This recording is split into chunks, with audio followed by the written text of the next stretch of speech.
A cold billionaire walked in on the black maid singing and dancing with his visually impaired daughter. What he did next stunned everyone and changes everything.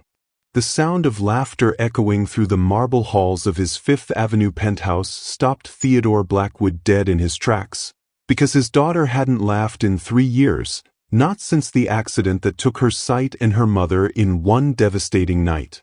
If this story resonates with you, don't forget to hit that subscribe button and drop a comment letting me know where you're watching from, because tomorrow, I'm bringing you another story just as interesting and unforgettable as this one. And trust me, you won't want to miss it. Now, let's continue.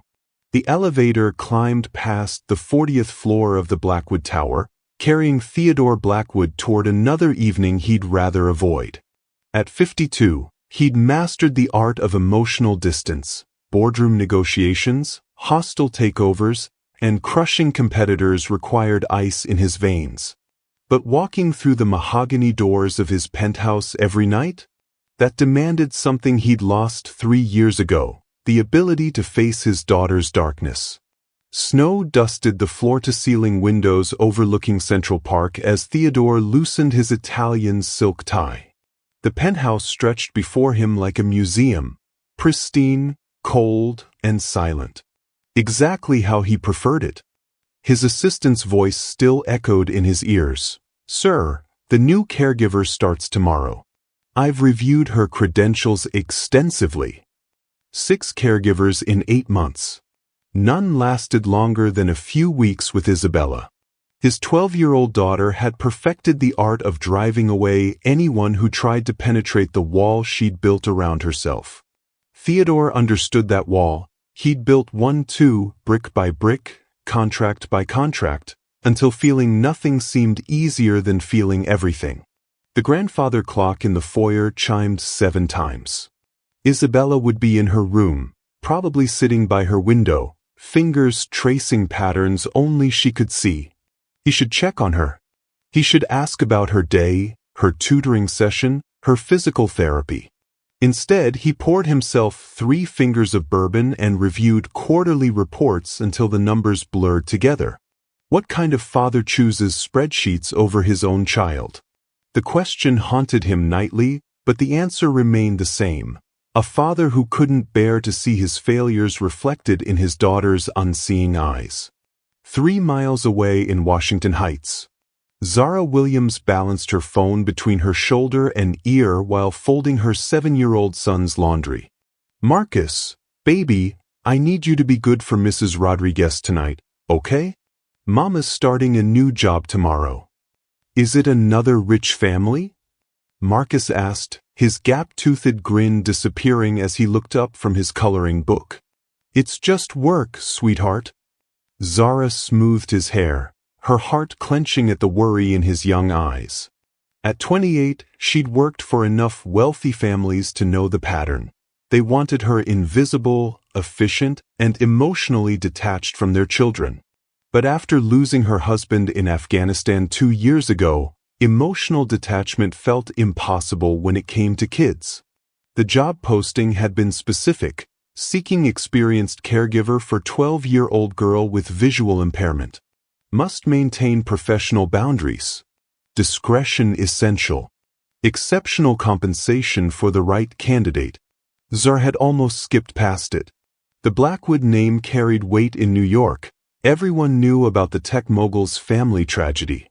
But the salary could finally get Marcus into a better school district, maybe even save enough for her nursing degree. She'd taken the subway to the interview, practiced her answers, and somehow convinced Theodore Blackwood's stone-faced assistant that she was exactly what they needed.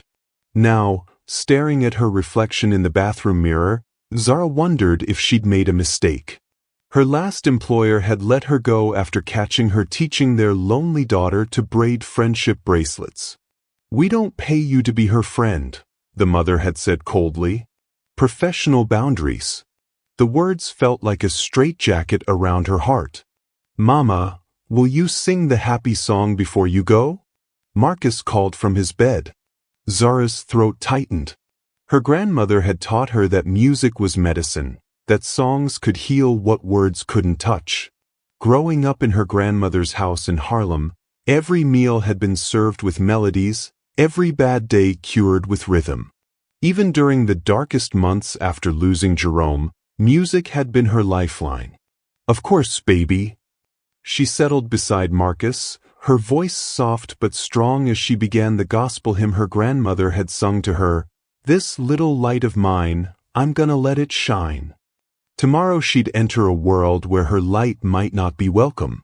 But tonight, watching her son's face relax into sleep, Zara promised herself she wouldn't let anyone dim it completely. The elevator doors whispered open into a world that belonged in Architectural Digest. Zara stepped onto Italian marble so polished she could see her reflection, clutching her worn leather purse tighter. Crystal chandeliers cast rainbows across cream-colored walls lined with oil paintings worth more than most people's houses. "Miss Williams." The voice belonged to Mrs. Chin, Theodore's assistant, a woman who looked like she'd been carved from the same cold marble as the floors. "Mr. Blackwood left for Singapore this morning. Emergency merger. You'll have complete responsibility for Isabella until he returns Friday." Zara's stomach dropped. 5 days alone with a grieving child she'd never met, in a house that felt more like a mausoleum than a home. "I'd like to meet Isabella first, get a sense of her routine." Her schedule is posted in the kitchen. Breakfast at 8, tutoring from 9 to noon, physical therapy at 2. She prefers to be left alone otherwise. Mrs. Chen's heels clicked against the marble as she headed toward the elevator. The previous caregivers found it challenging when they tried to deviate from routine. The elevator doors closed with a soft ding, leaving Zara alone in the silence. She'd worked in quiet houses before, but this felt different. This felt like a tomb. Following the sound of running water, she found the kitchen, a chef's dream with granite countertops and copper pots hanging like art installations. But it was the small figure sitting at the breakfast bar that made her breath catch. Isabella Blackwood sat perfectly still, her dark hair falling in waves around a face that could have belonged to a porcelain doll. She held a spoon above a bowl of untouched oatmeal, her movements mechanical, disconnected. But it was her eyes that broke Zara's heart, beautiful hazel eyes that stared straight ahead, seeing nothing, feeling everything. "Isabella." Zara approached slowly, her voice gentle. "I'm Zara. I'm going to be spending some time with you while your father's away." The girl's shoulders tensed. "I don't need another babysitter. I can take care of myself." "I'm sure you can." Zara pulled out the chair beside her, noting how Isabella's fingers tightened around the spoon. "Mind if I sit? I haven't had breakfast yet either." Isabella's head tilted slightly, the first sign of curiosity. Most people eat before they come to work. Most people don't have a 7-year-old who decides he absolutely must wear his Superman cape to school, even in December. Zara smiled, reaching for the coffee pot. "My son Marcus has very strong opinions about proper superhero attire." "You have a son?" The question came out softer than Isabella probably intended. "I do. He's probably driving his teacher crazy right about now, trying to convince his classmates that he can actually fly." Zara poured coffee into a mug, inhaling the rich aroma. "Do you like oatmeal?" Isabella's nose wrinkled. "It's supposed to be good for me." "Ah, the dreaded good-for-you breakfast." Zara opened the enormous refrigerator, scanning the contents. "You know what else is good for you? Happiness. And I happen to make the world's best chocolate chip pancakes." "Mrs. Chun says I have a schedule." "Mrs. Chin isn't here." Zara found flour, eggs, and milk. And schedules are just suggestions, right? Besides, what's the point of having a kitchen this beautiful if we don't use it? Isabella turned her head toward the sound of Zara moving around the kitchen. "Are you going to get in trouble?" "Probably." Zara cracked eggs into a bowl, whisking them with practiced ease. But some things are worth getting in trouble for. Like making a 12-year-old girl smile. I don't smile much anymore. The simple statement hit Zara like a physical blow. She set down the whisk, studying Isabella's profile. Can I ask you something? Isabella nodded cautiously. When was the last time you laughed? Really laughed? The silence stretched between them, heavy with unspoken pain. Finally, Isabella's voice came out as barely a whisper. Before the accident. Before everything went dark. Zara's throat tightened. She'd read the news reports, the car accident that killed Isabella's mother and left the girl blind. But seeing the living result of that tragedy, this beautiful child trapped in darkness, both literal and emotional, made the statistics feel devastating. Darkness doesn't have to be empty, Zara said quietly, returning to the pancake batter. Sometimes the most beautiful things happen when we can't see them coming. That's what everyone says. Isabella's voice turned bitter. The therapists, the doctors, the parade of people my father pays to fix me. They all say the same things. I'm not trying to fix you. Zara poured batter onto the hot griddle, the sizzle filling the kitchen. I'm trying to make pancakes. There's a difference. Isabella's mouth twitched, not quite a smile, but close. They smell good. They taste even better. My grandmother's recipe. She used to say that food tastes better when it's made with love instead of obligation. Did she teach you to cook? She taught me a lot of things. Zara flipped the pancakes, golden brown and perfect. Cooking, singing, dancing. She said music and food were the two languages everyone understood, no matter where they came from. I used to love music. Isabella's admission came out reluctantly. Before. What changed? Everything sounds different now. Like the world got quieter and louder at the same time. Isabella's fingers drummed against the counter. Music used to have colors. Now it's just sound.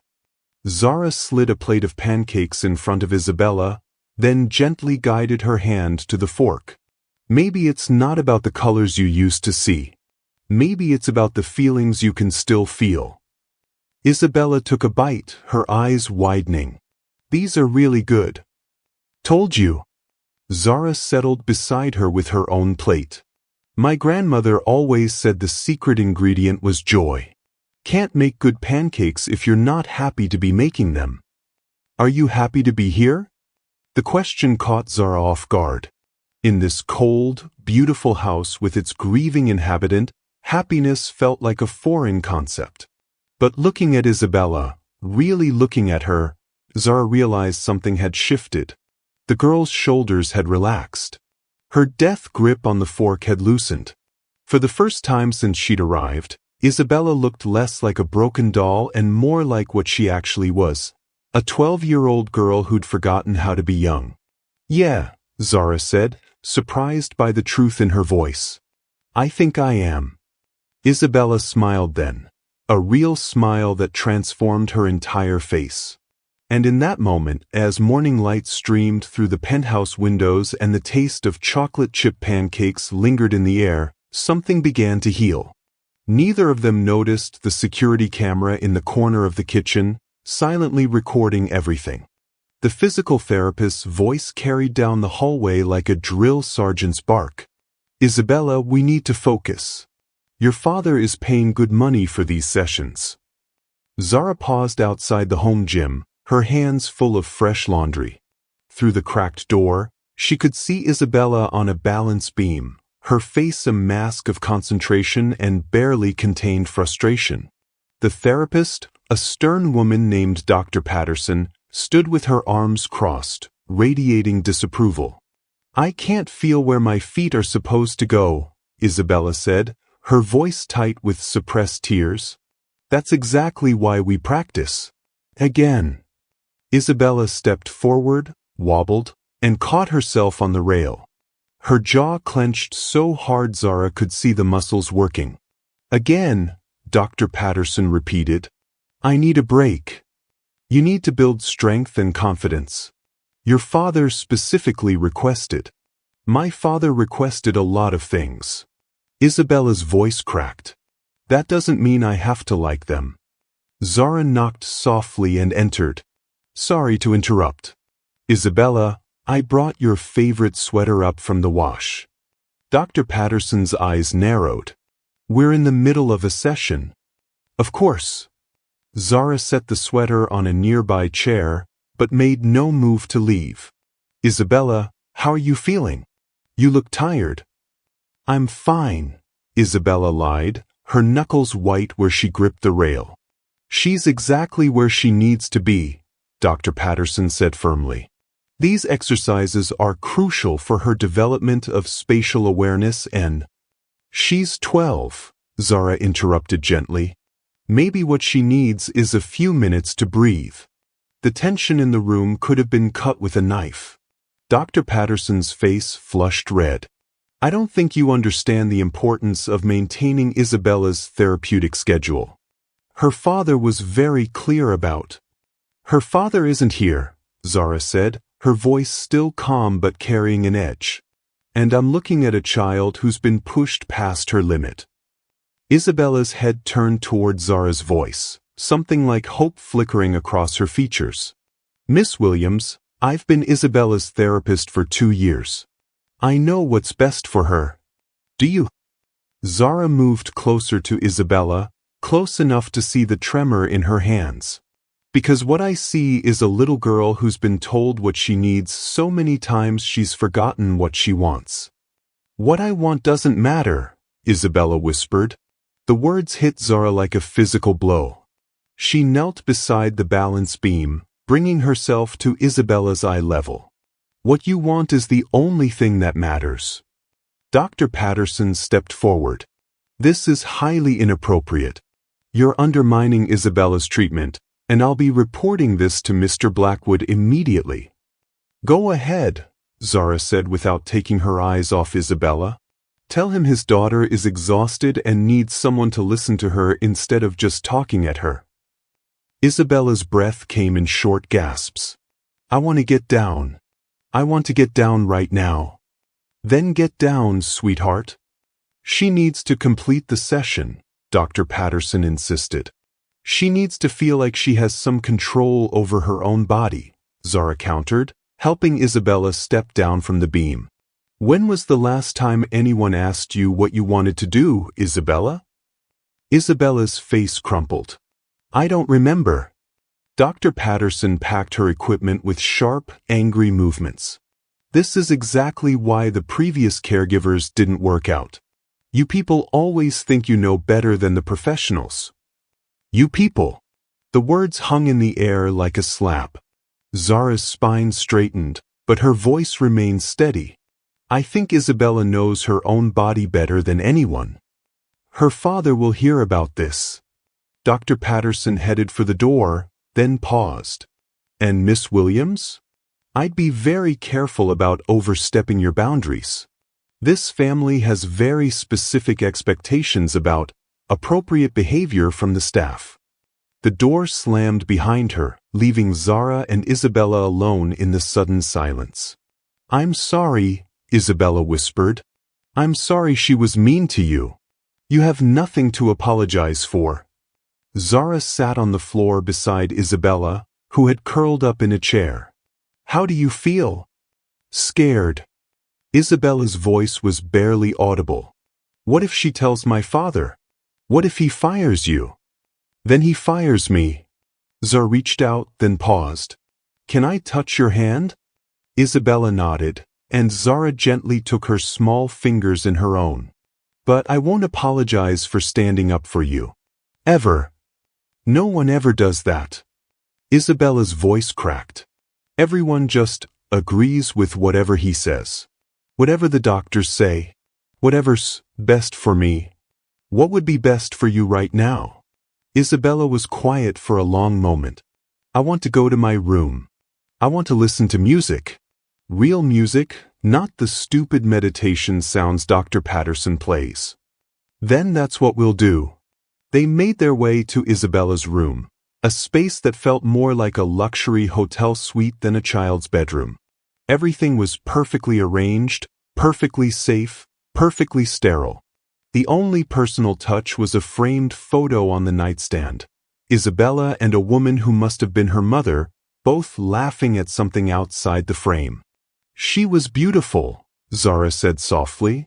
"Everyone says I look like her." Isabella settled onto her bed, pulling her knees to her chest. "But I'll never know for sure."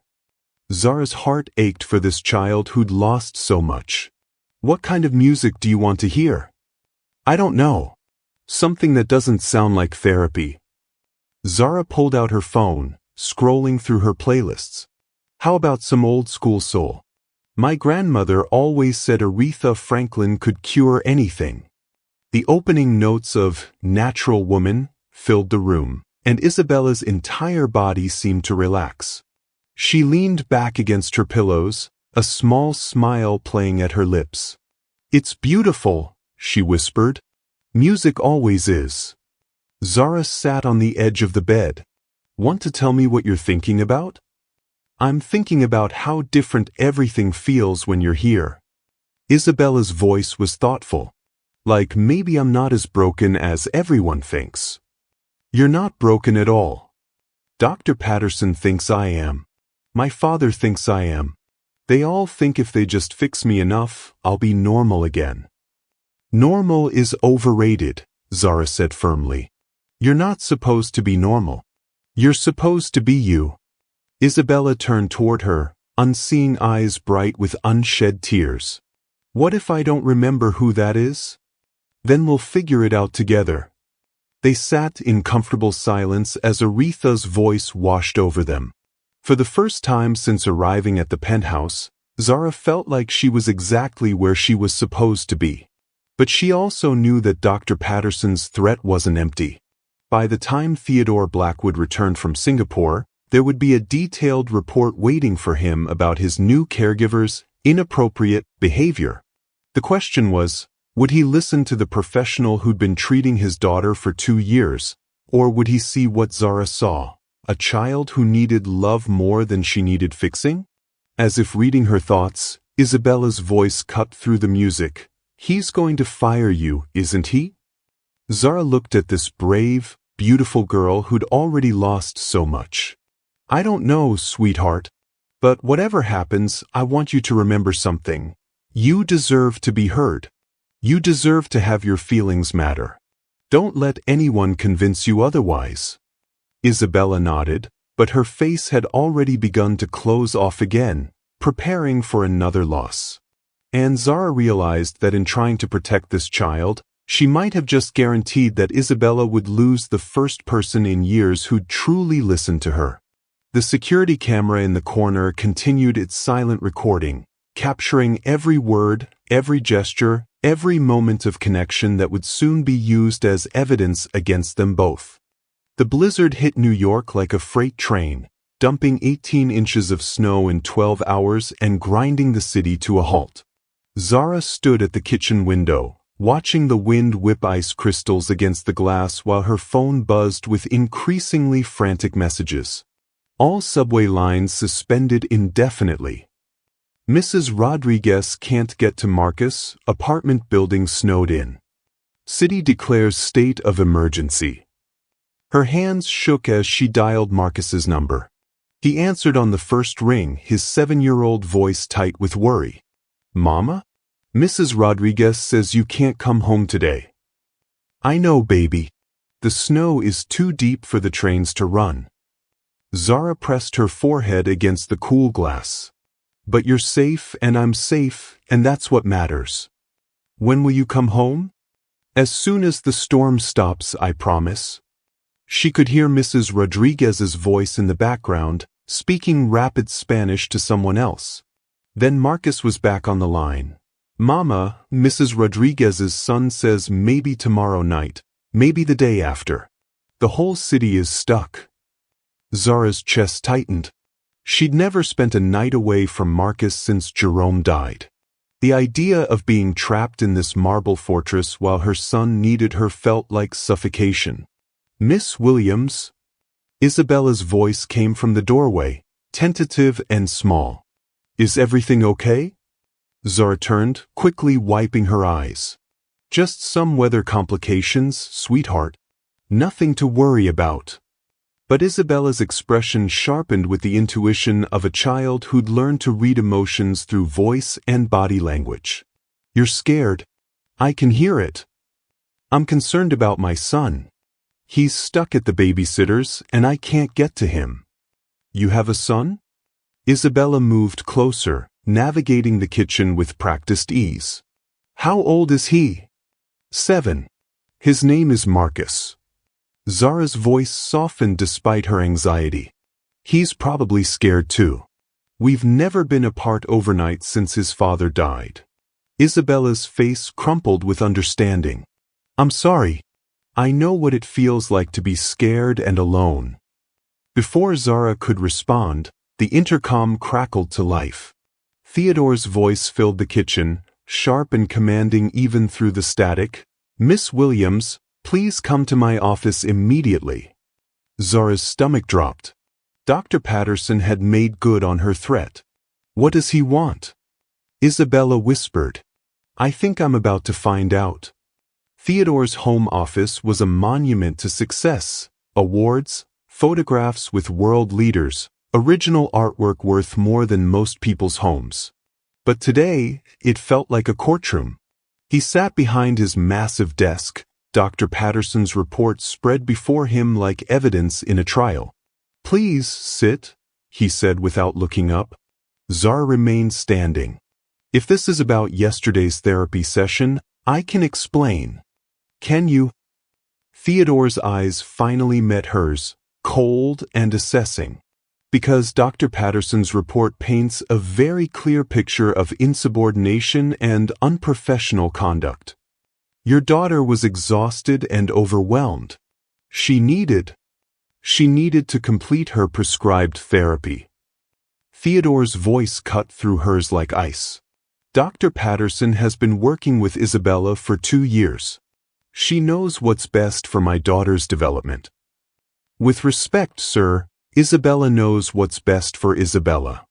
Theodore stood, moving to the window where the blizzard raged outside. Miss Williams, you've been here exactly 2 days. Dr. Patterson has advanced degrees in physical therapy and childhood development. Your qualifications are, what? A high school diploma and good intentions. The words stung, but Zara kept her voice steady. My qualification is that I listen to her. Actually listen, not just hear what I want to hear. Isabella is a child. Children don't always know what's good for them. She's also a human being with feelings and opinions that matter. Theodore turned back to her, his expression unreadable. Dr. Patterson also mentioned some concerning comments about my parenting methods. Zara's heart hammered against her ribs. I never said anything about your parenting. You implied that Isabella's needs weren't being met, that she was being pushed beyond her limits. That sounds like criticism to me. It sounds like observation to me. They stared at each other across the desk, the tension crackling between them like the lightning outside. Theodore's jaw worked as if he were grinding his teeth. I should fire you, he said finally. Then why don't you? Because. He paused, something flickering across his face. Because Isabella asked me not to. Zara blinked in surprise. She did. She called me in Singapore at 3 a.m. to tell me that you were the first person in years who made her feel like she mattered. Theodore's voice carried a note of something that might have been pain.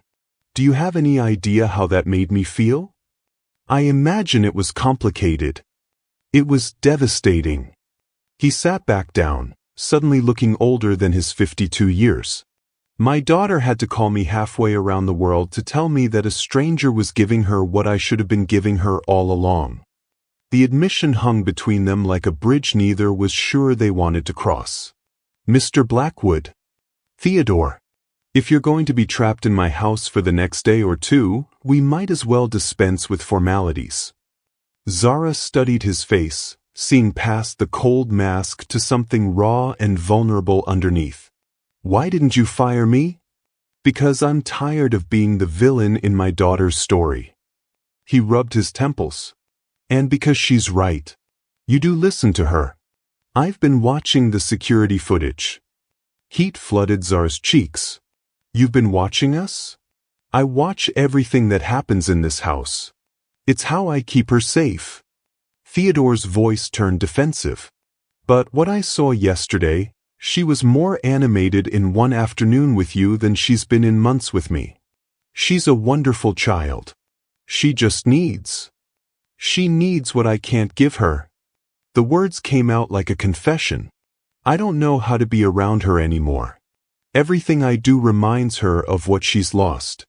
Every conversation turns into a medical consultation or a therapy session. So change the conversation. It's not that simple. It's exactly that simple. Zara moved closer to the desk. Talk to her about music, about dreams, about what makes her laugh. Stop treating her like a patient and start treating her like your daughter. Theodore's face crumpled for just a moment before he regained control. I don't know how to do that anymore. Then learn. She's 12, not terminal. She's blind, not broken. Everyone keeps telling me what she needs, but no one asks what I need. The words burst out of him like a dam breaking. I need to know that she's going to be okay. I need to know that I'm not failing her every single day. I need to know that losing her mother didn't destroy her chances at a normal life. Zara's anger melted into something like understanding. You're not failing her. You're scared. There's a difference. Is there? Yes. She sat down across from him, noting how his hands shook slightly as he reached for his coffee.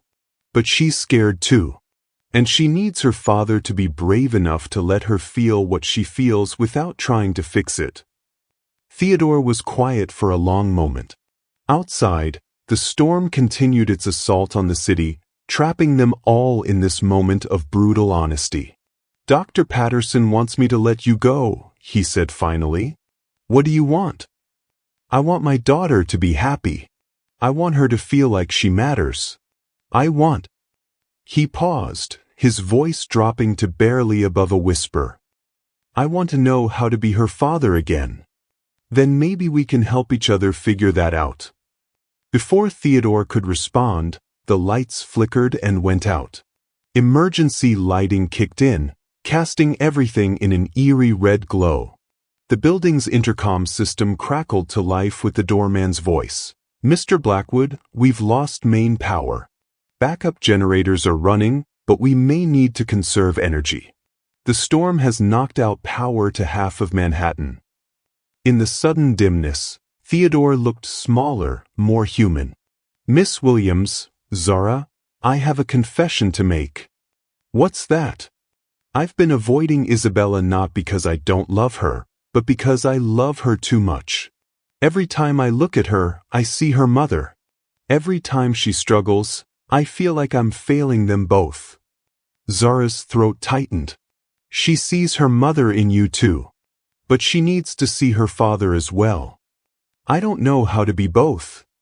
You don't have to be both. You just have to be you. The emergency lighting flickered again, and somewhere in the penthouse, they could hear Isabella calling out in worry. Theodore started to rise, but Zara put a hand on his arm. Let me go to her first, she said gently. Then maybe you could come too. Not as the man who's trying to fix her, but as the father who loves her. Theodore nodded, his throat working with emotion. Zara? Yes. Thank you. For listening to her. For seeing her. He paused. For seeing me. As Zara headed toward Isabella's frightened voice, she realized that the storm outside had done more than trap them together. It had stripped away the pretenses and professional boundaries that had kept them all at arm's length. Now, in the red-tinged darkness of the penthouse, they had no choice but to be real with each other. The question was, would they be brave enough to stay real when the lights came back on? Sometimes it takes a crisis to break down the walls we've built around our hearts. Theodore and Zara are both discovering that the masks they wear to protect themselves might be the very things keeping them from connecting with the people they love most. Have you ever found that your biggest breakthroughs came during your most challenging moments? Share your story in the comments. The backup generators hummed through the penthouse like a mechanical heartbeat as Zara found Isabella curled in the corner of her bedroom, her hands pressed over her ears. The emergency lighting cast long shadows across the room, making everything feel uncertain and strange. "Hey, sweetheart," Zara said softly, settling beside her on the plush carpet. "The power's just taking a little break. The generators are keeping us safe."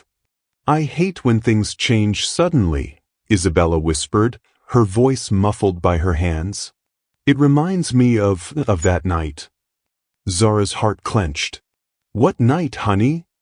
Isabella's hands slowly lowered from her ears, revealing tears that caught the red emergency light. "The night Mama died. The night everything went dark."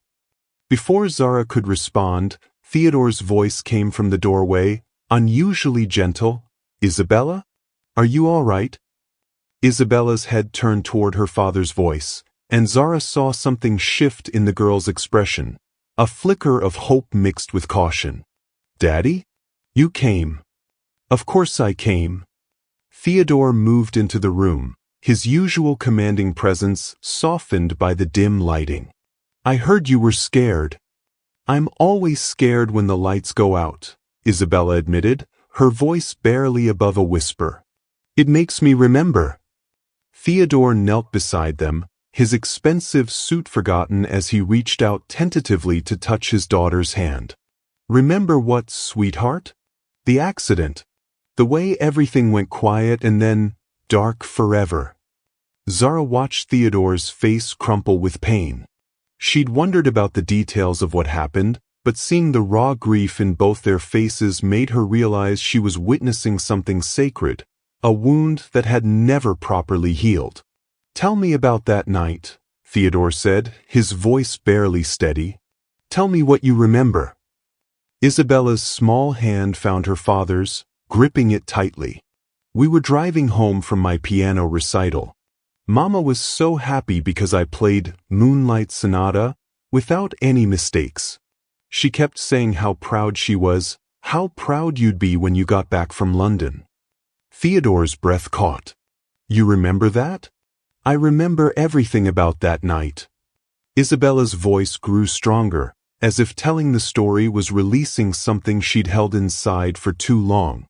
"Mama was singing along to the radio, and I was in the back seat practicing my curtsy for when I tell you about the recital. Then the truck ran the red light, and everything changed," Theodore finished, his voice thick with emotion. "The doctors said you were lucky to survive," Zara said gently. "But it didn't feel lucky, did it?" Isabella shook her head. "I kept waiting to wake up. I kept thinking that if I tried hard enough, if I was good enough, maybe the darkness would go away. Maybe Mama would come back." Theodore's composure finally broke. "Isabella, baby, I'm so sorry. I should have been there. I should have been with you that night instead of halfway around the world chasing another deal." "But you came to the hospital," Isabella said, confusion in her voice. "You were there when I woke up." "I was there, but I wasn't really there," Theodore admitted, his voice cracking. "I was so consumed with guilt, so terrified of losing you too, that I stopped being your father and became your manager, your problem solver." Zara felt tears burning her eyes as she watched father and daughter navigate this minefield of grief together. "Theodore," she said softly, "maybe you should tell her about that night from your perspective." Theodore looked at her with gratitude and terror. "I don't know if I can." "You can," Isabella said firmly. "I need to know, Daddy. I need to understand why you went away even though you stayed." Theodore closed his eyes, gathering himself. When he opened them, Zara saw 3 years of buried pain swimming in their depths. "I was in a board meeting in London when the call came," he began, his voice distant with memory. "The hospital said there'd been an accident, that she was gone, and you were in surgery. I remember dropping the phone and running out of that meeting without a word to anyone." "You flew home," Isabella said, encouraging him to continue. "I flew home, but the flight felt like a lifetime. I kept thinking about all the moments I'd missed because I was working. All the recitals I'd attended by video call instead of in person. All the bedtime stories I'd let your mother handle because I had emails to answer." Isabella's grip on his hand tightened. "But you were building something important. Mama always said you were changing the world." "I was changing the world, but I was missing yours," Theodore said, his voice breaking. "And when I got to the hospital and saw you lying there, so small and broken, I made a promise to myself that I would never let anything hurt you again." "So you tried to control everything," Zara said, understanding flooding through her. "I tried to control everything," Theodore confirmed. "I hired the best doctors, the best therapists, the best tutors. I turned our home into a fortress. I scheduled every minute of your day because I thought if I could just manage your life perfectly, I could protect you from any more pain." "But you couldn't protect me from being sad," Isabella said, her voice wise beyond her years. "You couldn't protect me from missing Mama. You couldn't protect me from feeling different and alone." Theodore's shoulders shook. "I know. And in trying to protect you from pain, I ended up causing you a different kind of hurt. I made you feel like your feelings were problems to be solved instead of experiences to be shared." The room fell silent except for the hum of the generators and the wind howling outside. Zara felt like she was witnessing something she had no right to see, but also something that needed a witness. The moment when two people who loved each other finally stopped hiding behind their walls. "Daddy," Isabella said finally, "I need to tell you something." "What is it, sweetheart?" "I stopped trying to get better because I thought if I got better, if I stopped needing so much help, you might leave again. Like you did after Mama died." Theodore's face went white. "Isabella, no. I never left. I was always here." "Your body was here," Isabella said, her voice gentle but firm. "But you weren't. You were somewhere else, somewhere I couldn't reach you. And I thought maybe if I stayed broken, you'd have to stay close to fix me." The truth of it hit Theodore like a physical blow. "Oh God. Oh, Isabella, I'm so sorry. I never meant. I was trying to take care of you, and instead I made you feel like you had to take care of me." "We both got lost," Isabella said, her voice steady despite her tears. "But maybe we can find our way back to each other." Zara watched Theodore reach out and pull his daughter into his arms, really hold her for what looked like the first time in years. But as she observed this moment of healing, something else clicked into place in her mind, a connection she hadn't expected. "Theodore," she said carefully, "what was your wife's name?" "Catherine," he said, his voice muffled against Isabella's hair. "Catherine Williams Blackwood. She kept her maiden name professionally. She was a social worker in the Bronx before we married." Zara's blood went cold. "Williams? Catherine Williams?" Theodore lifted his head, noticing the change in her voice. "Why? What year did she graduate from Fordham School of Social Work?" 2008, she was 26. Theodore's eyes narrowed. "Zara, why are you asking these questions?" Zara's hands were shaking now, memories flooding back like a broken dam. "Because I think I knew your wife." The room went deadly quiet. Even the storm outside seemed to pause. "That's impossible," Theodore said. "Catherine worked with underprivileged families in the South Bronx. She never mentioned knowing anyone named." "Zara Thompson," Zara whispered. "That was my maiden name before I married Jerome Williams." Catherine Williams was my caseworker when I was 16. Isabella sat up straighter. What do you mean, caseworker? Zara's throat felt like sandpaper. I aged out of the foster care system when I was 15. I was living in a group home in the Bronx, working 3 jobs to save money for college. Catherine Williams was assigned to my case to help me transition to independent living. Theodore stared at her as if she'd grown a second head. You're saying my wife was your social worker? I'm saying your wife saved my life, Zara said, tears streaming down her face.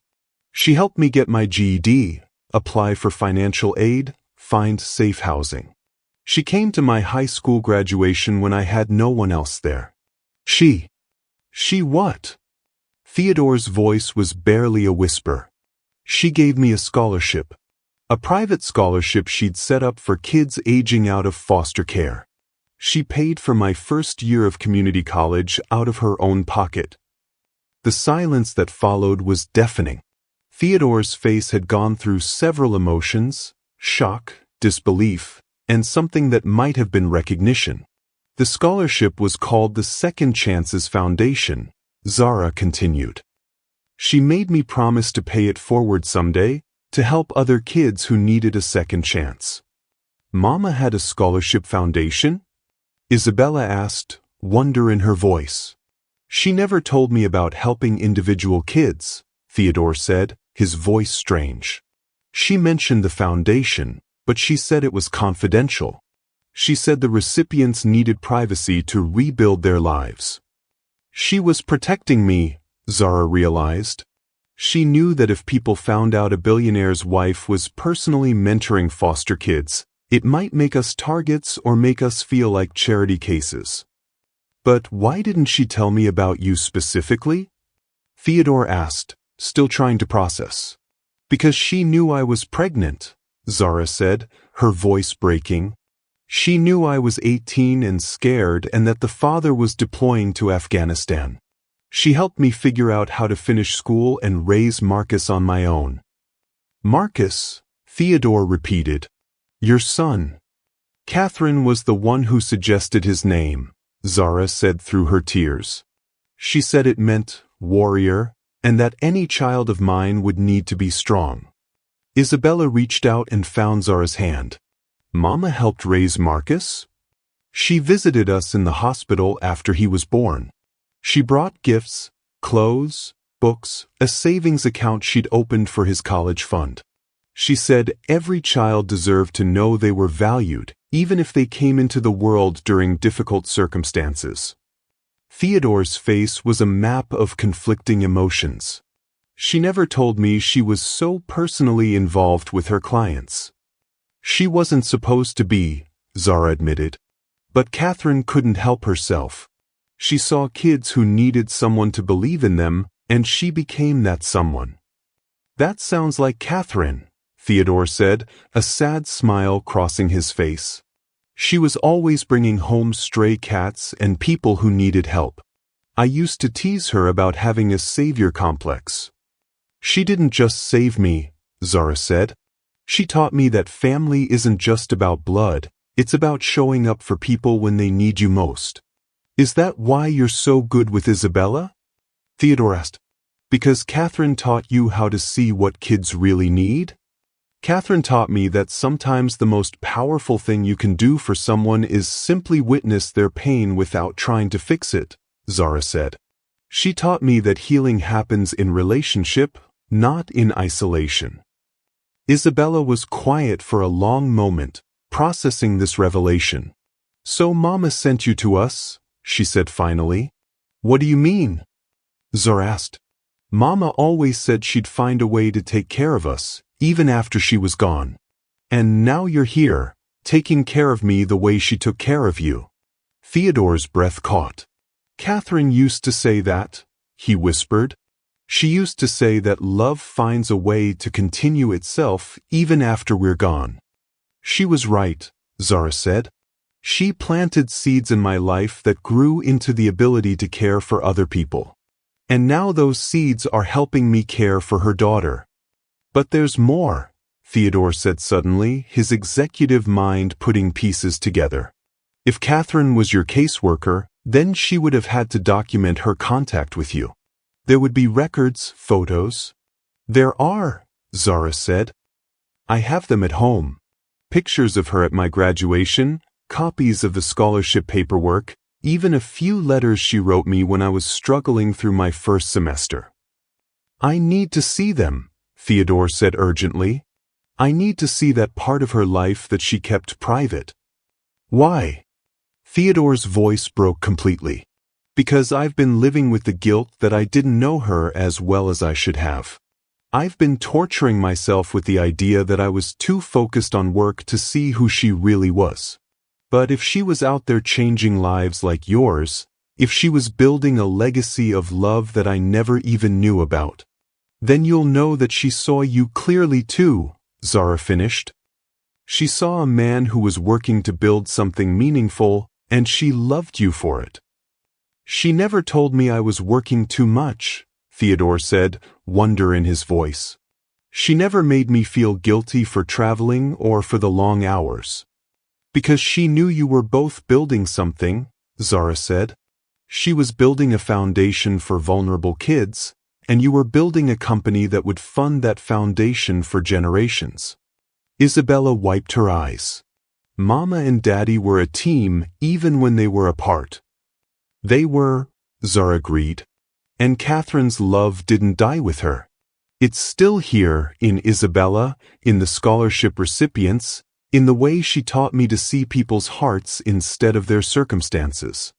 Theodore stood up abruptly and moved to the window, staring out at the storm. All this time I thought I'd failed her. I thought I'd been too absent, too focused on the wrong things. You weren't absent, Zara said firmly. You were providing. You were making it possible for her to give away money and time because she knew you were building something stable and lasting. But after she died, I couldn't.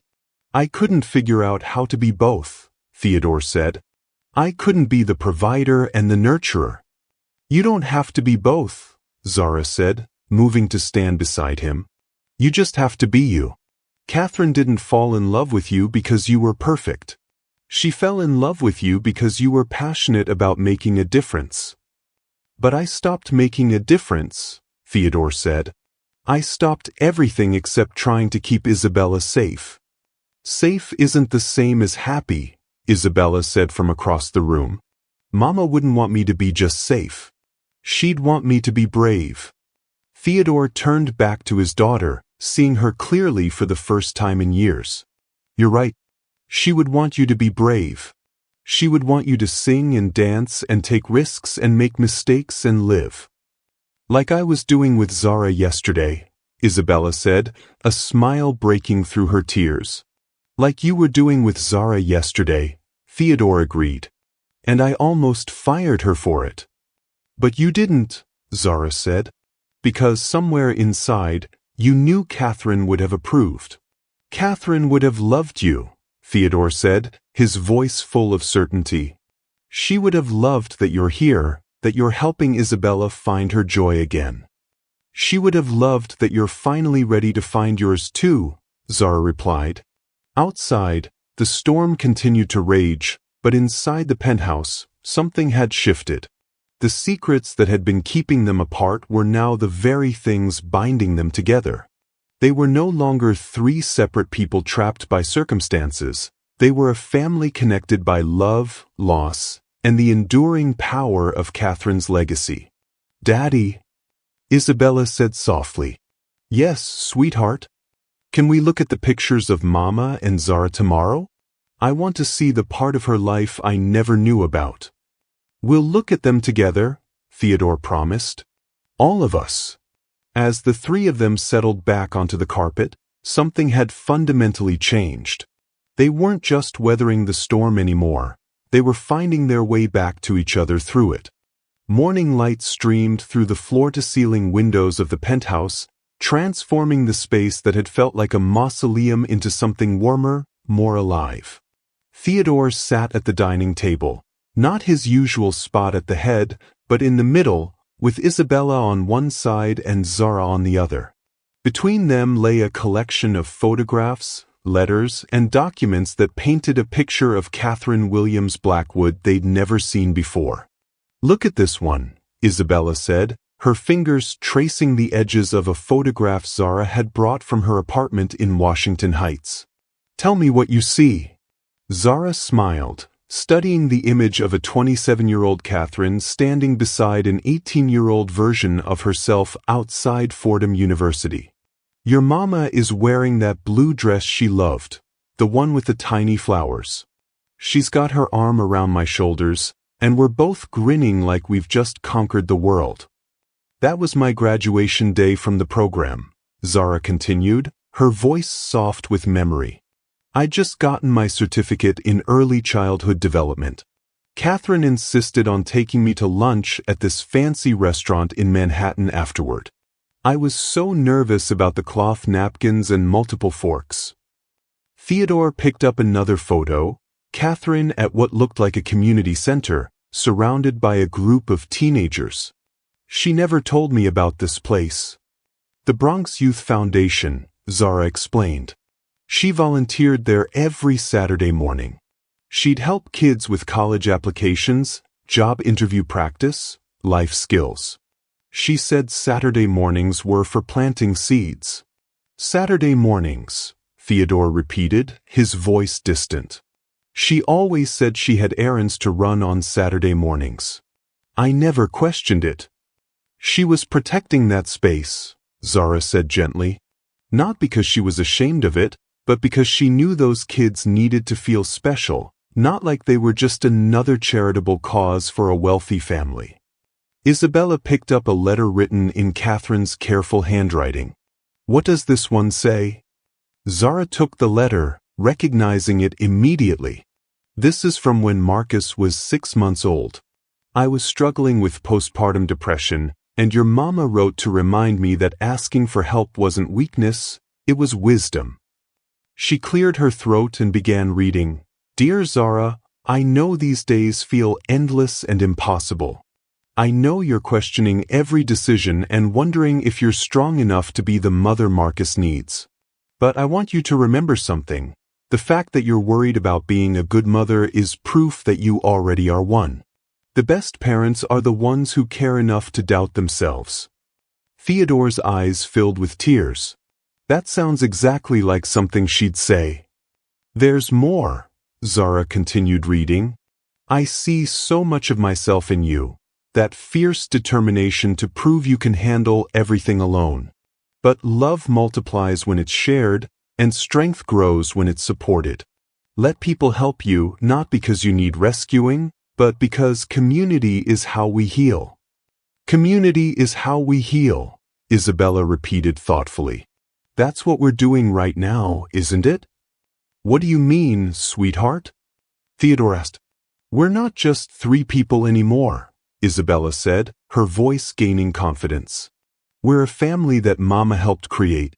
She connected you and Zara years ago, and now she's brought us all together." Zara felt her heart swell as she watched Theodore really look at his daughter, not as a problem to be managed or a victim to be protected, but as a wise, beautiful girl who'd inherited her mother's gift for seeing connections others missed. "You know what I think?" Theodore said, leaning back in his chair. "I think your mother would be proud of all 3 of us right now." "Even me?" Isabella asked, a flicker of her old insecurity surfacing. "Especially you," Theodore said firmly. "You've been braver than any of us. You've been living in the dark for 3 years, but you never stopped hoping for light." "I stopped hoping sometimes," Isabella admitted, "especially when the caregivers would leave." "They left because they weren't the right people," Zara said. "They were trying to fix you instead of seeing you."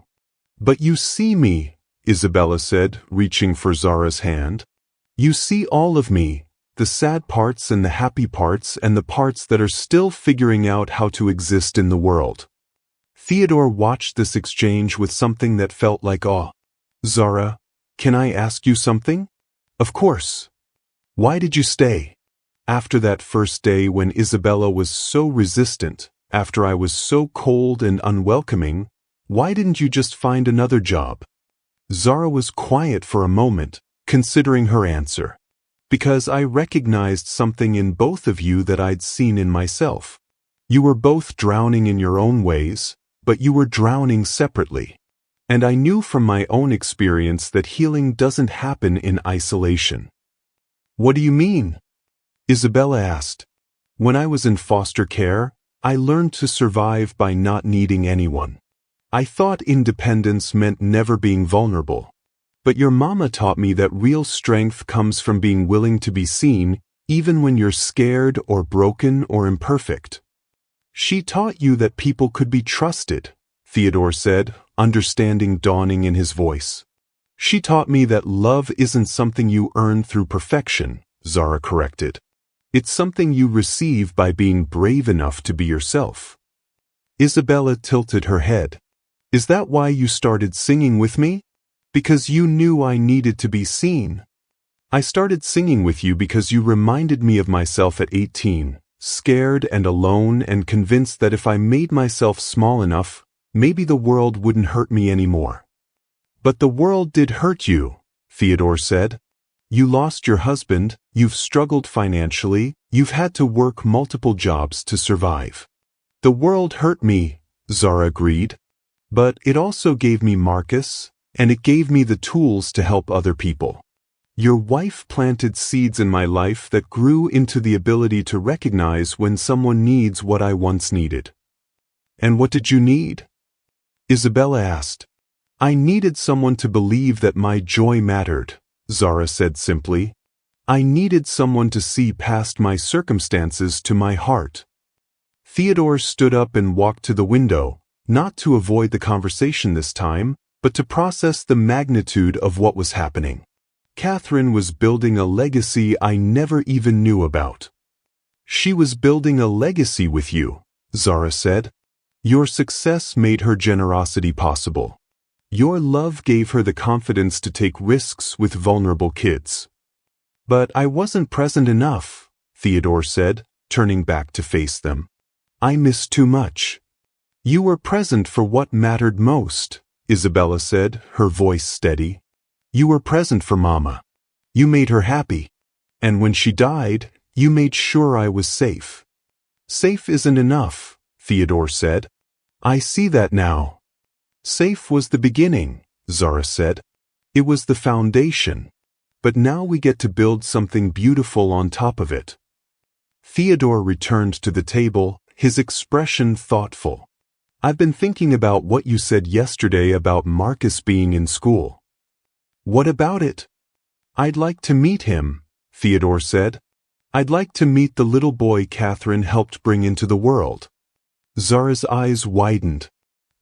Do you want to meet Marcus? I want to meet the child who taught you how to be the mother figure Isabella needed, Theodore clarified. And I want him to know about the connection between our families.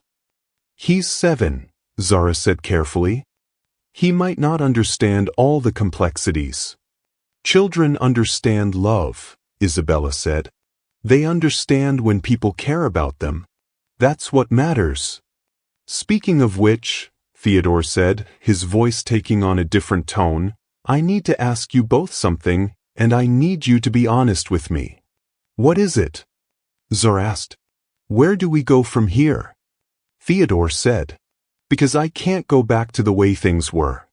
I can't pretend to be the distant, controlling father anymore. And I can't pretend that you're just an employee, Zara. Not after everything we've shared.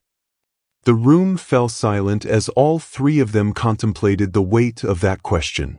I don't want to go back either, Isabella said finally. I like having a family again. I like having people who see me and don't try to fix me. But what does that mean practically? Zara asked. I still need to work. I still need to support Marcus. What if work looked different? Theodore suggested. What if instead of being Isabella's caregiver, you became? What? Zara prompted when he trailed off. What if you became family? Isabella said, her voice bright with possibility. What if we all became family? Theodore and Zara looked at each other across the table, both seeing the same hope and fear reflected in each other's eyes. Isabella, Theodore said gently, building a family is complicated. There are a lot of things to consider. Like what? Isabella asked. Like the fact that Zara and I come from very different worlds, Theodore said. Like the fact that people might not understand or accept our connection. Do you care what other people think? Isabella asked. Theodore considered this. I used to care a lot about what people thought. But Catherine taught me that the only opinions that matter are the ones that come from people who love you. Then it's simple, Isabella said. Do we love each other? The question hung in the air like a challenge. Zara felt her heart racing as she looked at these two people who'd become so important to her in such a short time. Yes, Theodore said quietly. I love both of you. More than I thought I was capable of loving anyone again. I love you too, Isabella said immediately. Both of you. You make me feel like myself again. They both turned to look at Zara, who felt tears streaming down her face. I love you both too, she whispered. You've given me something I didn't know I was looking for. What's that? Theodore asked. A place to belong, Zara said. A place where my heart can be safe. As these three hearts found their way to each other, something beautiful was being born from the ashes of loss and grief. Sometimes the most powerful families are the ones we choose, the ones that form when hearts recognize each other across all the barriers that should keep them apart. Have you ever experienced that moment when you realize you've found your chosen family? Share your stories in the comments. Theodore reached across the table and took both of their hands in his. Then let's figure out how to make this work. Let's figure out how to be a family. A real family, Isabella said, her face glowing with joy. The kind Mama would have loved. The kind Mama helped create, Zara added, squeezing their hands. Outside, the December sun climbed higher in the sky, warming the penthouse and filling it with light. Inside, three hearts that had been broken by loss were learning to beat together again, connected by love, strengthened by truth, and blessed by the continuing legacy of a woman who'd believed in second chances. The healing had begun. Theodore had barely settled into his leather chair when his phone buzzed with an urgent message from his head of security. Sir, we need to discuss the Williams situation immediately. Conference room. Now. The happiness from yesterday's breakthrough felt like a distant memory as Theodore faced three of his most trusted advisors around the polished mahogany table. His attorney, Patricia Henley, sat rigid in her tailored suit, a thick folder of documents spread before her.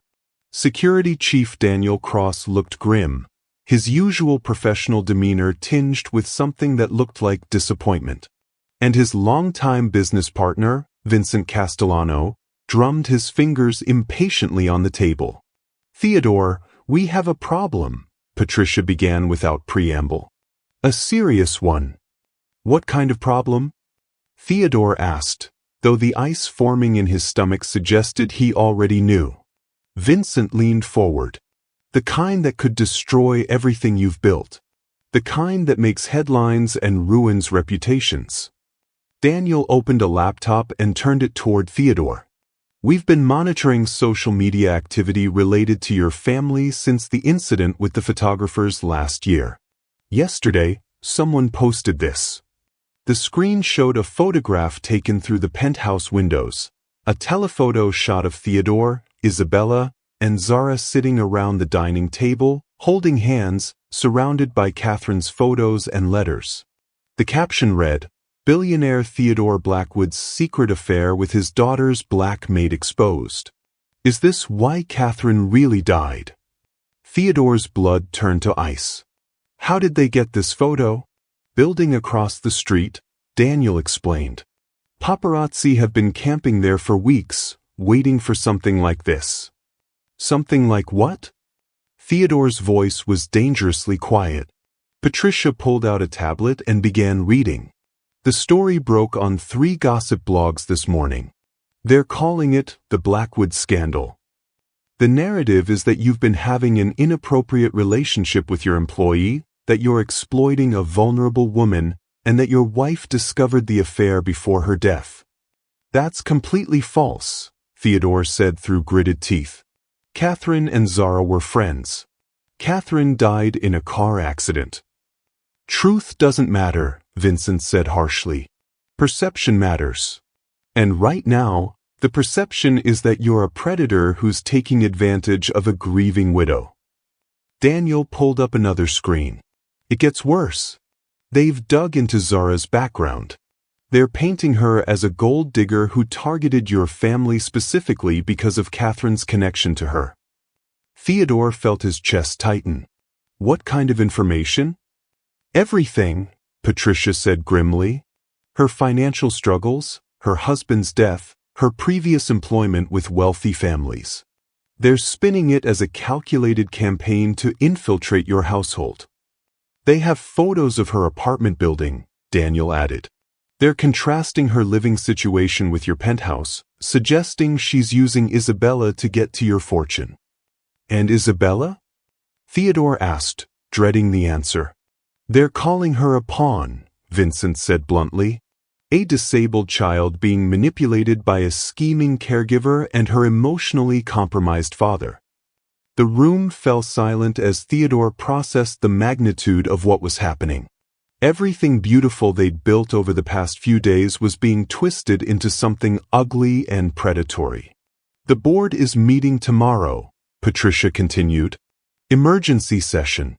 They're concerned about the impact on Blackwood Industries' reputation and stock price. Let me guess, Theodore said bitterly.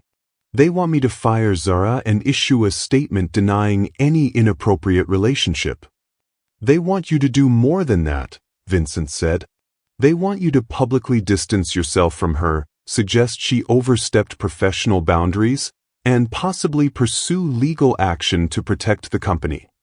Legal action? Theodore's voice cracked with disbelief. Against Zara? For what? Breach of contract, professional misconduct, potentially fraud if they can prove she misrepresented her relationship with Catherine, Patricia listed mechanically. It would send a clear message that you're not complicit in whatever story the media is spinning. Theodore stood up abruptly, pacing to the window. Below, he could see photographers gathered outside the building, their telephoto lenses trained upward like weapons. You want me to destroy an innocent woman to protect my reputation? We want you to protect your daughter, Vincent said, and your company, and the thousands of employees who depend on both. By lying about the woman who's helped heal my daughter more in 4 days than dozens of therapists managed in 3 years? By being realistic about the situation, Patricia said. Theodore, I've known you for 15 years. You're not thinking clearly. This woman has been in your life for less than a week, and you're willing to risk everything for her. I'm not risking anything, Theodore said, turning back to face them. I'm protecting my family. She's not your family, Vincent said harshly. She's an employee, a liability. And if you don't handle this correctly, she'll be the reason you lose custody of Isabella. The words hit Theodore like a physical blow. What are you talking about? Patricia opened another folder. I've been in contact with Catherine's sister, Margaret. She's been concerned about Isabella's welfare since the accident. These allegations give her grounds to petition for custody. Margaret lives in California, Theodore said weakly. She's barely been in Isabella's life. She's stable, married, lives in a traditional family environment, Patricia listed. And she's not embroiled in a scandal involving the sexualization of household staff. There's no sexualization, Theodore shouted. There's no scandal. There's just a family trying to heal. That's not what the court will see, Vincent said. They'll see a grieving widower who's become emotionally dependent on his employee, possibly to the detriment of his daughter's well-being. Daniel pulled up another screen. It gets worse. They found out about yesterday's family meeting. Someone leaked details about the photos and letters you were looking at. How could they possibly know that? Building staff, cleaning crew, security footage. There are a dozen ways information leaks from a building like this, Daniel explained. The point is, they're painting it as evidence of an inappropriate emotional relationship that's confusing Isabella about family boundaries. Theodore felt the walls closing in around him. What are you recommending? Patricia straightened her papers. Immediate termination. Public statement emphasizing that Ms. Williams overstepped professional boundaries. Legal action to recover any gifts or payments beyond her contracted salary. And a restraining order to prevent further contact with Isabella. A restraining order? Theodore's voice was barely a whisper. To protect Isabella from further manipulation, Vincent explained. And to protect you from accusations that you're allowing an inappropriate relationship to continue. You're asking me to destroy the first happiness my daughter has experienced in 3 years. We're asking you to be a father, Patricia said firmly, to put Isabella's long-term welfare above your own emotional needs. Theodore sank back into his chair, the weight of the situation crushing down on him. And if I refuse? The board will vote you out, Vincent said. Margaret will petition for custody. The media will continue to destroy your reputation. And Isabella will suffer through all of it. But if I do what you're asking, Zara suffers instead. Zara Williams is a grown woman who can take care of herself, Patricia said. Isabella is a vulnerable child who needs protection. The room fell silent again as Theodore struggled with the impossible choice before him. Through the windows, he could see the photographers multiplying, their presence a constant reminder of the spotlight that would follow every decision he made. I need time to think, he said finally. You don't have time, Vincent said. The board meeting is tomorrow at 9. The media cycle is accelerating. Every hour you delay makes this worse. Then what do you suggest? Go home, Patricia said. End Ms. Williams' employment immediately. Have security escort her from the building. Issue a statement tonight emphasizing that you're taking action to protect your daughter from inappropriate influences. And Isabella? Tell her the truth, Vincent said. That Ms. Williams was taking advantage of her vulnerability and yours. That she was not the person you thought she was. Theodore felt something break inside his chest. You want me to lie to my daughter about the woman who brought her back to life. We want you to protect your daughter from a situation that could destroy her future, Patricia said. Sometimes being a parent means making the hard choice, even when it hurts. As Theodore left the conference room, his phone buzzed with a text from Zara. Isabella and I are making dinner. Marcus is coming over to meet you both. Can't wait for you to see how happy she is. The irony was crushing. In a few hours, he'd have to walk into his penthouse and destroy the family they'd just discovered, all to protect the daughter who'd finally found her joy. Outside, the December sky was darkening, and the photographer's camera flashes lit up the sidewalk like lightning. Theodore had built an empire by making ruthless decisions, but he'd never faced a choice that would cost him his soul. The shatter point had arrived, and there was no way forward that didn't leave someone broken. Time is running out, and the pressure is mounting. Theodore faces an impossible choice that will define not just his future, but the futures of everyone he's come to love. Sometimes the cruelest decisions are the ones that seem most logical. What would you do in Theodore's position? When everything you've built is threatened, how do you choose between protecting your reputation and protecting your heart? Share your thoughts. Theodore stood in his private elevator, watching the numbers climb toward the penthouse floor. Each ping of the elevator felt like a countdown to destruction. In his briefcase sat the termination papers Patricia had prepared, along with a script for what he was supposed to say to Isabella about why Zara had to leave. The elevator doors opened to the sound of laughter echoing down the marble hallway. His daughter's laughter, something he'd almost forgotten existed. Through the archway to the living room, he could see Isabella sitting at the piano, her fingers dancing across the keys while Zara sang along, both of them giggling as they tried to harmonize. "No, no, Miss Zara," Isabella was saying, her voice bright with joy. "You're supposed to go higher on everywhere we go." "Like this," she demonstrated, her clear voice soaring on the note. "Oh my goodness, you're right." Zara laughed. "How did you get so good at this?" "Mama used to sing with me," Isabella said simply, "before she went to heaven. But I haven't wanted to sing since then. Not until you came." Theodore's hand tightened on his briefcase handle. These were the first words Isabella had spoken about Catherine in months without tears. "Your mama had good taste in music," Zara said gently. "She taught you well. Do you think she can hear us singing?" "I think she can hear everything that makes you happy," Zara replied. "And I think she's glad you're remembering how to smile." Theodore closed his eyes, leaning against the wall. The termination papers felt like they weighed 1,000 pounds. "Papa!" Isabella's voice called out. "Come listen. Miss Zara taught me a new song about Christmas in New York." He forced himself to walk into the living room, pasting a smile on his face. Isabella was radiant, her cheeks flushed with excitement, her unseeing eyes bright with happiness. Zara looked up from where she knelt beside the piano bench, her warm smile faltering when she saw his expression. "Hey," she said softly. "Rough day?" "Something like that," he managed. "Papa, you have to hear this," Isabella insisted. "Miss Zara says we can go see the Christmas lights at Lincoln Center this weekend. She says there's a fountain that sounds like music when the water dances." Theodore felt his heart crack a little more. "That sounds wonderful, sweetheart."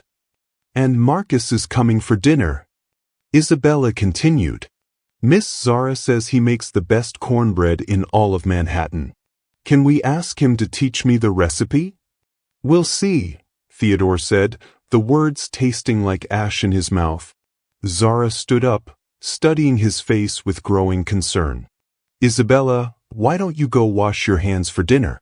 Marcus should be here soon." "Okay." Isabella practically bounced off the piano bench, then turned back to Theodore. "Papa, I love having Miss Zara here. She makes everything feel like home again." After Isabella disappeared down the hallway, Zara crossed her arms and fixed Theodore with a direct stare. "What's wrong?" "Nothing's wrong," he lied. "Theodore Blackwood, I may have known you for less than a week, but I can read people. And right now you look like someone died. So don't you dare lie to me." He sank into one of the leather chairs, suddenly exhausted. "There's been a development." "What kind of development?" "The kind that threatens everything we've built here." Zara sat down across from him, her expression serious. "Tell me." Theodore pulled out his phone and showed her the gossip blog posts. He watched her face change as she read, her jaw tightening with each paragraph. "This is..." She started, then stopped. "This is really bad, isn't it?" "It's worse than bad. My board is meeting tomorrow. They want me to fire you and issue a statement saying you overstepped professional boundaries. And if you don't? They'll vote me out. Catherine's sister will petition for custody of Isabella. The media will continue to destroy both our reputations." Zara was quiet for a long moment, staring at the phone screen. When she looked up, her eyes were bright with unshed tears. "So this is it, then?" "What do you mean?" I know how these things work, Theodore. I've been a housekeeper for wealthy families for 8 years. When there's a scandal, the help gets blamed. When there's a problem, the employee gets fired. That's just how it is." "That's not how it is," Theodore said fiercely. Not with me. Then what are you going to do? The question hung in the air between them like a sword. Theodore opened his briefcase and pulled out the termination papers, setting them on the coffee table. Zara stared at them, her face pale. "Those are my walking papers," she said quietly. "Those are what my advisors think I should do." "But what do you think you should do?" Theodore looked toward the hallway where Isabella's voice could be heard humming the song they'd been practicing. "I think I should protect my daughter from any more pain." "And you think firing me will do that?" "I think—" Theodore's voice broke. "I think I've been selfish. I've been so desperate to see Isabella happy that I didn't consider the consequences. I brought you into our lives without thinking about what it would mean for your reputation, your future, your safety." Zara leaned forward, her eyes blazing. "Don't you dare make this about protecting me. Don't you dare turn this into some noble sacrifice to save the poor black woman from the mean white world. That's not what I'm doing." "That's exactly what you're doing," she said, standing up. "You're about to make the same mistake every wealthy man makes when things get complicated. You're going to choose your comfort over your courage." "This isn't about comfort," Theodore said, rising to face her. "This is about survival. If I lose custody of Isabella, she'll be alone. Really alone. Margaret doesn't know her, doesn't understand her needs. So fight for her," Zara said simply. "Fight for what's right instead of what's easy. You don't understand the forces we're up against. I understand that Isabella is happy for the first time in 3 years. I understand that you're happy for the first time in 3 years.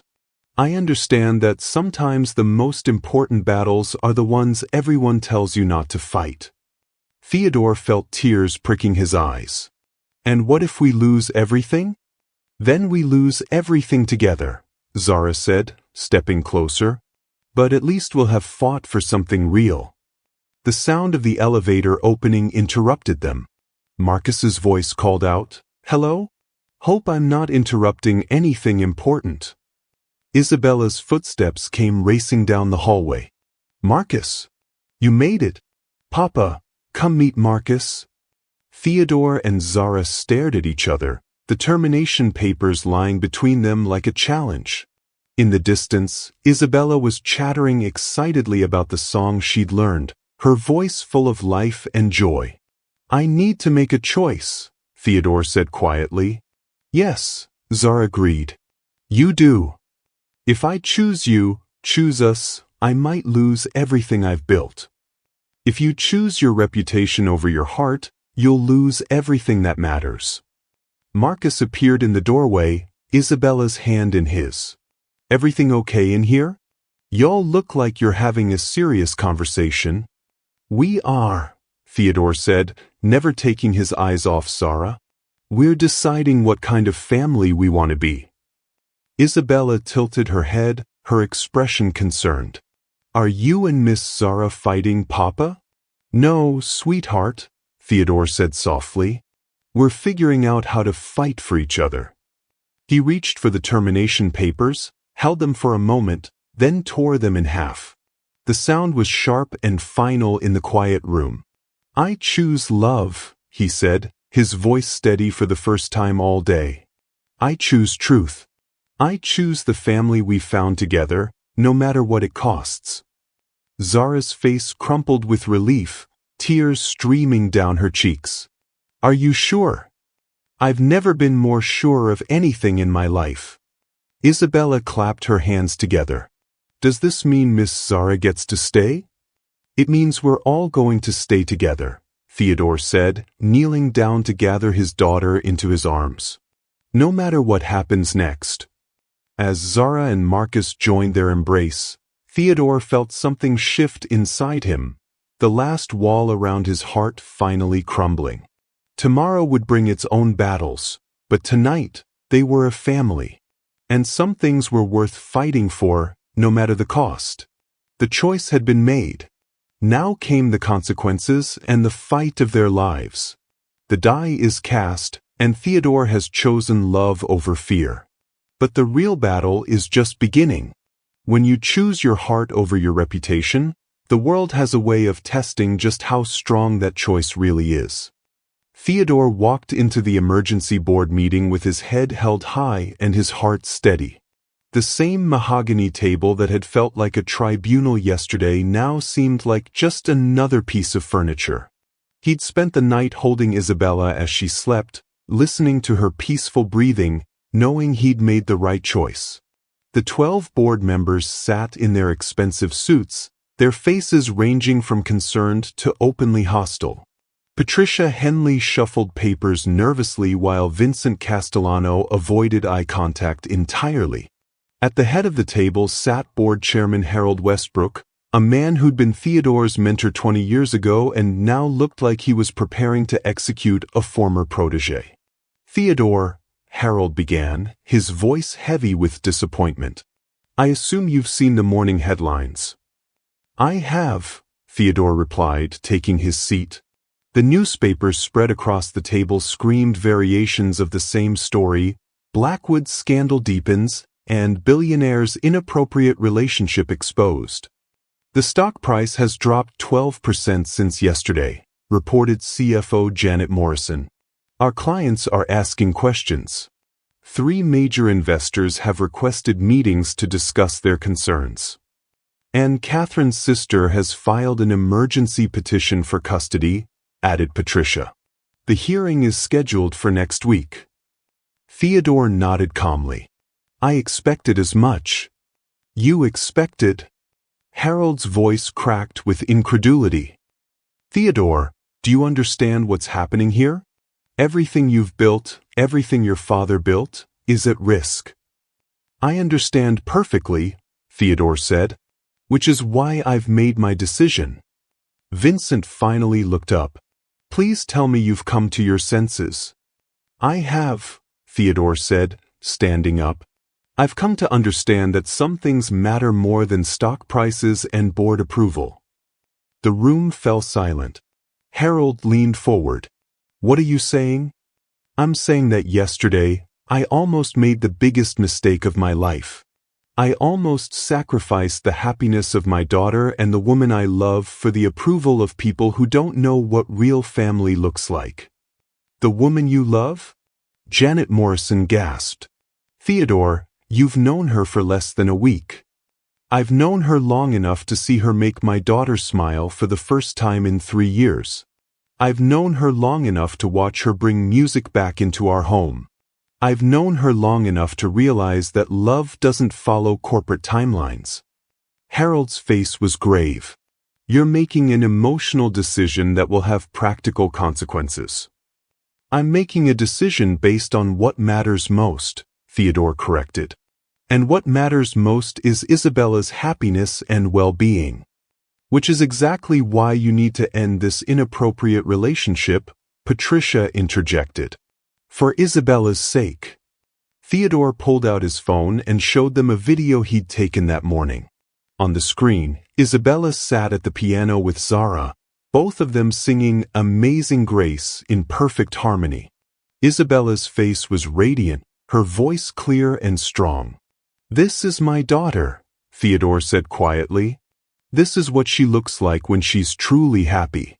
This is what she sounds like when she feels safe and loved. Tell me again how ending this relationship serves her interests." The room watched the video in silence. Even Harold's stern expression softened slightly at the sight of Isabella's joy. "It's not about the relationship," Vincent said finally. "It's about the perception, the media narrative, the impact on..." "The impact on what?" Theodore interrupted. "On profits? On reputation? On the opinions of people who don't know us and don't care about us. On your daughter's future," Harold said firmly.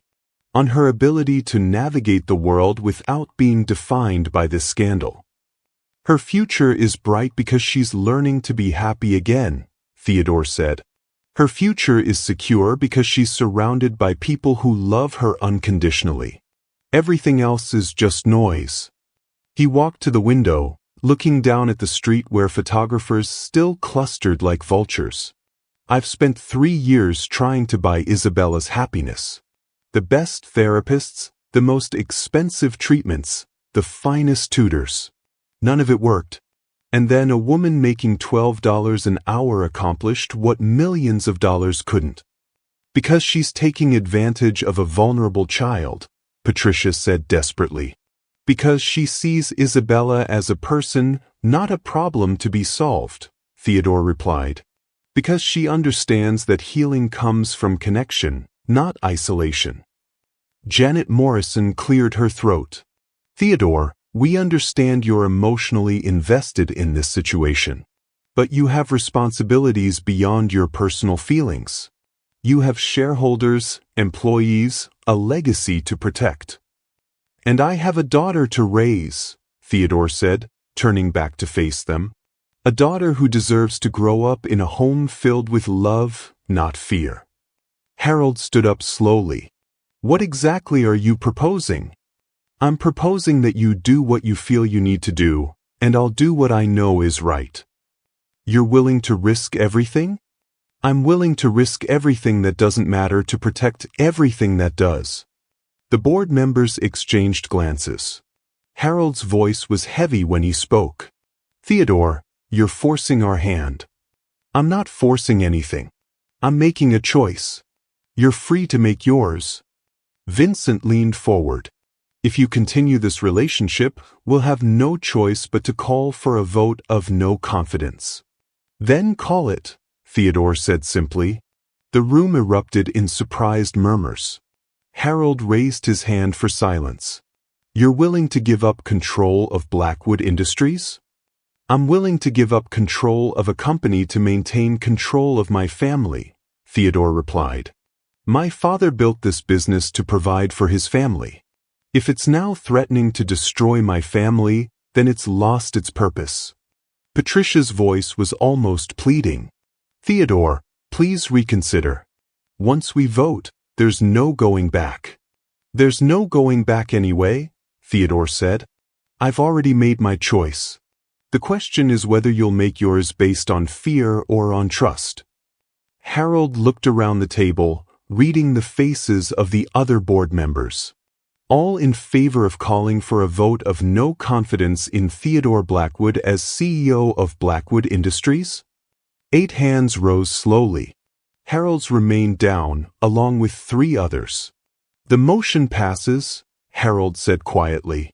Theodore, you have 30 days to transition your responsibilities. Understood, Theodore said, feeling strangely lighter.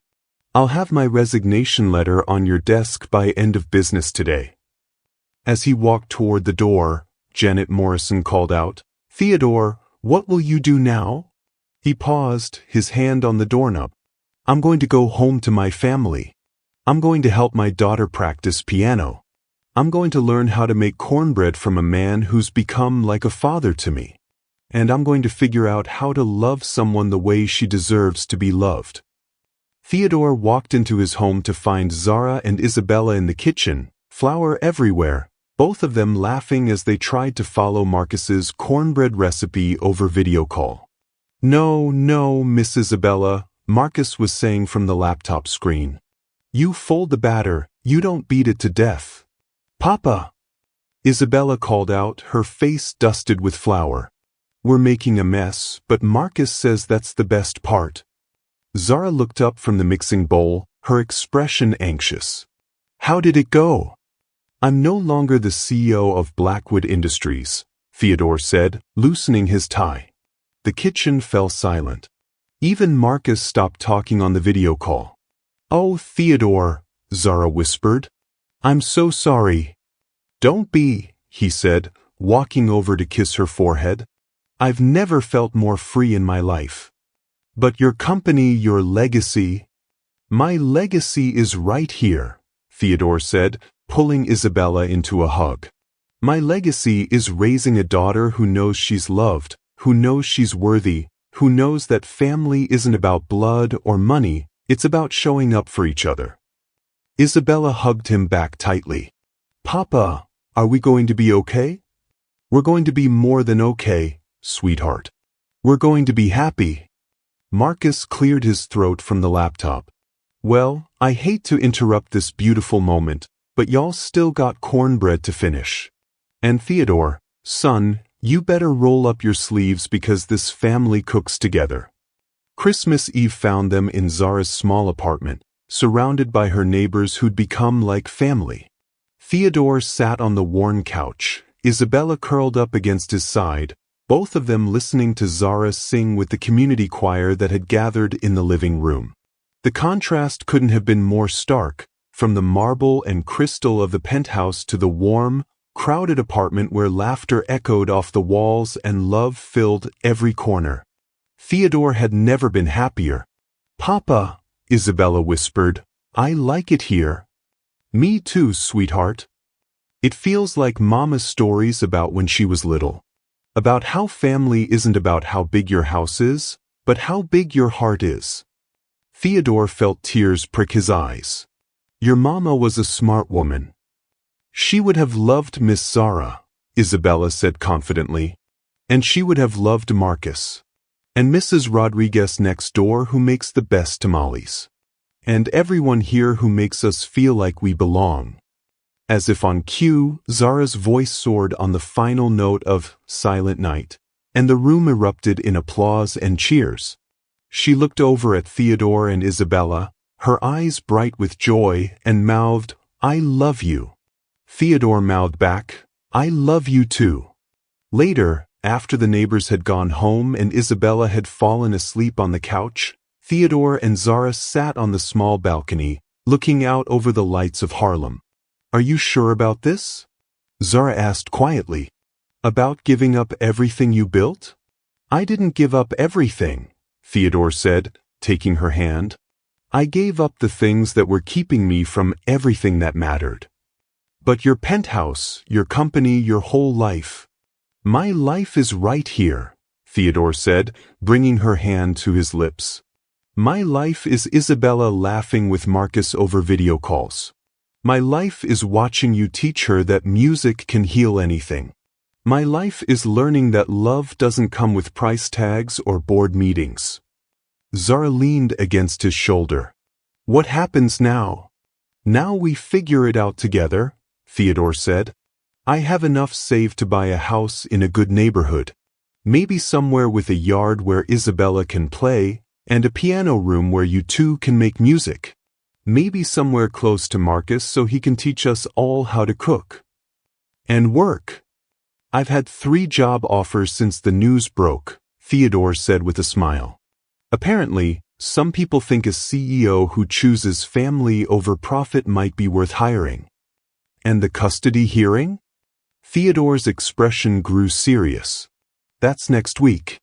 But I have faith that any judge who sees Isabella with us will understand that love is the only qualification that matters for family."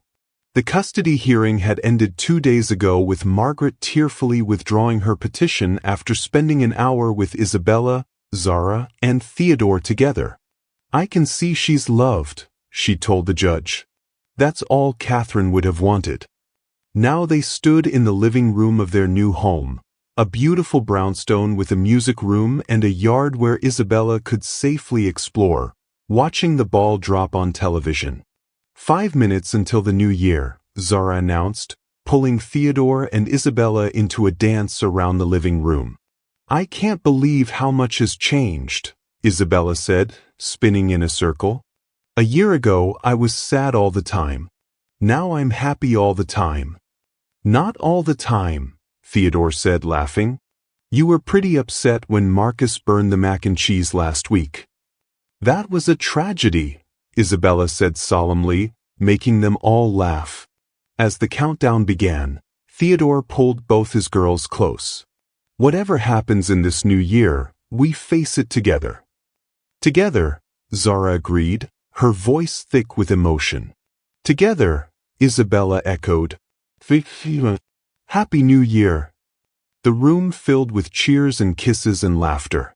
Outside, fireworks lit up the Brooklyn sky, but inside their warm home, the real magic was happening. A family that had found each other against all odds, choosing love over fear, connection over isolation, hope over despair. 6 months later, Theodore would propose to Zara in the music room while Isabella played All of Me on the piano. A year later, they would renew their vows in the same Harlem church where Zara had sung in the choir. And years after that, Isabella would tell the story of how her father walked in on her dancing with the woman who became her mother, and how that moment changed everything. But tonight, on New Year's Eve, they were simply a family. Imperfect, unconventional, and absolutely, completely whole. The cold billionaire had learned to love. The careful maid had learned to trust. The isolated daughter had learned to hope. And together, they had learned that the most beautiful music comes from hearts that beat in harmony. Love, it turned out, was the only thing that had ever mattered.